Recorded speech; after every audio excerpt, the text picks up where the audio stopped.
સમાચારોની શરૂઆત કરીએ ભાજપના નવા સંગઠનની સંરચનાનો મામલો। દિલ્હીમાં બેઠક બાદ ભાજપની કવાયત તેજ થઈ છે। જિલ્લા અને શહેર પ્રમુખની નિમણૂક માટેની કવાયત છે। ભાજપમાં જિલ્લા સહિત પ્રમુખ બનાવવાની શરતો નક્કી કરાઈ।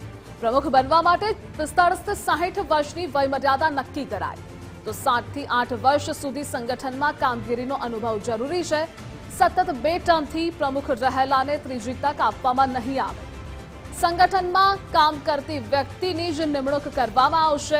10 જાન્યુઆરી પહેલા પ્રમુખોના નામ જાહેર કરવામાં આવશે તેવી વિગતો પ્રાપ્ત થઈ છે। તો ભાજપના નવા સંગઠનની સંરચનાનો આ મામલો દિલ્હીમાં બેઠક યોજાઈ હતી અને ત્યારબાદ ભારતીય જનતા પાર્ટીએ કવાયત તેજ કરી દીધી છે। જિલ્લા અને શહેર પ્રમુખની નિમણૂક માટેની આ કવાયત છે।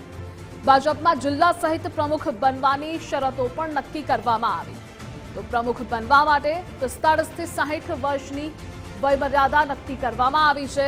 7 થી 8 વર્ષ સુધી સંગઠનમાં કામગીરીનો અનુભવ પણ જરૂરી છે। સતત 2 ટર્મથી પ્રમુખ રહેલાને ત્રીજી તક આપવામાં નહીં આવે। સંગઠનમાં કામ કરતી વ્યક્તિની જ નિમણૂક કરવામાં આવશે।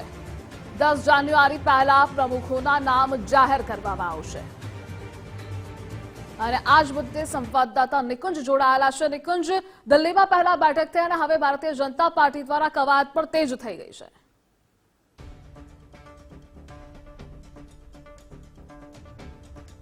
જી ધ્રુવ, ભાજપની સંગઠન સંરચનાની કામગીરી ચાલી રહી છે અને શનિવારે પ્રદેશ ભાજપની બેઠક કમલમ ખાતે મળી હતી। ત્યારબાદ દિલ્હી ખાતે પણ સંગઠન સંરચનાની એક બેઠક મળી છે, જેની અંદર હવે પછીની સંગઠનની કામગીરી છે તેની નિયુક્તિ છે તે અંગે ચર્ચા કરવામાં આવી। મંડળ પ્રમુખોની નિયુક્તિ પ્રક્રિયા ચાલી રહી છે અને મોટાભાગના મંડળ પ્રમુખો જે છે તે નિયુક્ત થઈ ચૂક્યા છે। હવે પછી જિલ્લા અને શહેર પ્રમુખોની નિયુક્તિ કરવામાં આવશે।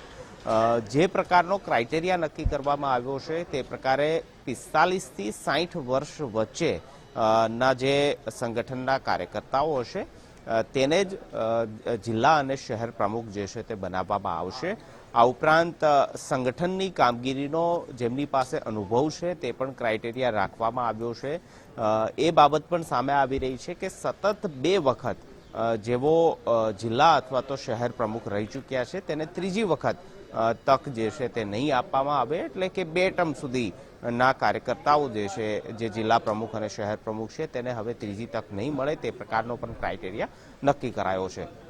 મહત્વનું છે કે 10 જાન્યુઆરી પહેલા જિલ્લા અને શહેરના પ્રમુખોની જાહેરાત કરવામાં આવે તે પ્રકારની શક્યતા જોવાઈ રહી છે અને ત્યારબાદ 15 જાન્યુઆરી બાદ પ્રદેશ પ્રમુખ અથવા તો 15 જાન્યુઆરી પહેલા પણ ભાજપ સંગઠનના નવા પ્રદેશ પ્રમુખની પણ જાહેરાત થઈ જાય તે પ્રકારની પણ શક્યતા છે, કારણ કે રાષ્ટ્રીય પ્રમુખની જાહેરાત પણ 15 જાન્યુઆરી બાદ થવાની છે અને તે પહેલા લગભગ 50% જેટલા જે રાજ્યો છે ત્યાંના સંગઠનની કામગીરી ચાલી રહી છે અને ત્યાં પણ પ્રદેશ પ્રમુખની નિયુક્તિ થશે, જેના આધારે રાષ્ટ્રીય પ્રમુખની નિયુક્તિ કરવાની પ્રક્રિયા સરળ બનશે।